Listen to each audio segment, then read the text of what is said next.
Hello friends, welcome to my food blog. হ্যাঁ, অনেক দিন পর আমি তোমাদের সাথে ফুড ব্লগ শেয়ার করছি। Actually thought of the day প্রতিদিন ভিডিও শেয়ার করি, যারা দেখো সেই জন্য অনেক দিন আমি রান্নার কোনো ব্লগ শেয়ার করিনি। কিন্তু আজকে আমি বাঁধাকপি তরকারি রান্না করছি, সেটা শেয়ার করছি। দেখো, জীবনে প্রথম ছুরি দিয়ে বাঁধাকপিগুলোকে কাটলাম। কত কী শিখতে হয়। কখনো সেইভাবে আগে সবজি কাটি, রান্নাবান্না করলেও কাজের লোকেরা কলকাতা ছিল, সাহায্য করতো। এখানে কিন্তু সব করতে হয়। দেখো, ছুরি দিয়ে কেটে নিয়েছি বাঁধাকপিগুলোকে, আর আদা ছাড়িয়ে নিয়েছি। এবার কলের তলার জলে খুব ভালো করে ধুয়ে নেব। এবার মিক্সিতে ধনে, সাদা জিরে, আদা একটা পেস্ট করে নিচ্ছি। বাঁধাকপিটা আমি কিন্তু অলিভ অয়েলে করবো না। এর আগে যারা আমার ফুড ব্লগ দেখেছো তারা দেখেছো যে আমি বেশিরভাগই রান্না করি অলিভ অয়েলে, কিন্তু এটা আমি সর্ষের তেলেই করব। সর্ষের তেল কড়াইতে দিয়ে তেলটা যে গরম হলো, এর মধ্যে আমি এবার সাদা জিরে দিয়ে দিচ্ছি। সাদা জিরে একটু গরম হওয়ার পর তার মধ্যে আমি এবার ওই বাঁধাকপিগুলো দিয়ে দেব। আর ওদিকে আমার মশলাটা মিক্সিতে কড়াই আছে।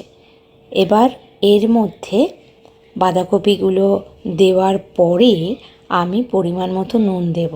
যেহেতু মিষ্টিটা দিই না, নুনটা একটু অল্প দিতে হবে। আর যারা মিষ্টি দাও, ঝাল মানে খাবে, লঙ্কার গুঁড়ো দিতে পারো, তারা নুনটা পরিমাণ মতো দেবে। এবার এটাকে একটু নাড়াচাড়া করে নেব। তারপর আমি যে মশলা করে রেখেছিলাম সেই মশলাটা এবার কড়াইয়ের মধ্যে দেব, দিয়ে ভালো করে কষবো। আমি দেখো ইন্ডাকশানে করছি, এখন তো গ্যাসের খুব প্রবলেম চলছে। এমনিতেও আমি ইন্ডাকশানেই রান্না করি, মুম্বাইতে আসার পর গ্যাসটা কম ইউজ করি। আর ইন্ডাকশানে করলে কি হবে, এই বাঁধাকপিটা না একটু ভাজা ভাজা করে করতে, মানে আমাদের বাড়িতে এই যেরকম লোকে মাখা মাখা ঘ্যাঁট মতো খায়, ওরকম খায় না, তো প্রচুর গ্যাস লাগবে, ওই জন্য ইন্ডাকশানে করছি। এবার হলুদ দিয়ে দেবো, এর মধ্যে দিয়ে দিলাম আর কি। আর ধনের গুঁড়ো, জিরের গুঁড়ো সব দিয়ে ভালো করে কষে নিতে হবে। আর যারা মিষ্টি খাও তারা মিষ্টি দিও।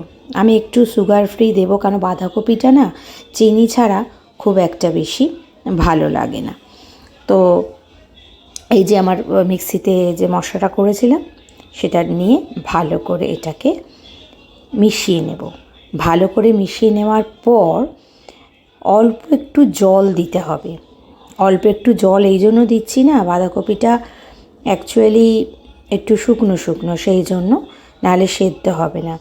ও আর একটা কথা তোমাদের বলা হয়নি, বাঁধাকপি আমি কিন্তু আগে একটু নুন হলুদ দিয়ে সেদ্ধ করে জলটা ফেলে দিয়েছিলাম। সব সময় ফুলকপি বা বাঁধাকপি যাই রান্না করো না কেন, একটু সেদ্ধ মানে করে ভাপিয়ে নিয়ে জলটা ফেলে দেবে, তা নাহলে কিন্তু গ্যাসের প্রবলেম হতে পারে, কেন অনেক কিছু সার ইউজ করা হয়। তো এবার পরিমাণ মতো জল দিয়ে দিলাম। জল দিয়ে এটাকে ঢাকা দিয়ে দেবো। এবার মোটামুটি 10-15 মিনিট ওটা সেদ্ধ হবে। কুকারের মোডে করে দিয়েছি। তোমরা আমার চ্যানেলটা যারা দেখছো তারা সাবস্ক্রাইব আর শেয়ার করতে পারো, তাহলে ইন্ডাকশানে কি করে বিভিন্ন রকম রান্না করবে সেই মোডটাও আমি কিন্তু দেখিয়ে দেব। এবার যেহেতু দেখো 10-15 মিনিট পর বার করলাম, সেদ্ধ হয়ে গেছে। এবার এটাকে আমি ফ্রাইং প্যান মোড়ে দেব। আর অলিভ অয়েল, প্রথমে সর্ষের তেল দিয়েছিলাম, কিন্তু এবার একটু ভাজা ভাজা করতে হবে, তা বেশি তেল তো শরীরের পক্ষে ভালো না, সেই জন্য আমি এর মধ্যে এবার দিয়ে দিলাম অল্প অলিভ অয়েল। আর ভালো করে অলিভ অয়েলটা দিয়ে একটু নাড়াচাড়া করে নিলাম। দেখো মোটামুটি হয়ে এসেছে আমার বাঁধাকপিটা। আবার গরম মশলার গুঁড়ো এবার দেব। আমার একটা কড়াই থাকে, এই যে দেখো কৌটোতে সব রকম মশলা ড্রাই করে ভেজে রেখে দিই, সেটা দিলাম। দেখো রেডি হয়ে গেছে, রেডি টু সার্ভ। কেমন লাগলো অবশ্যই জানিও।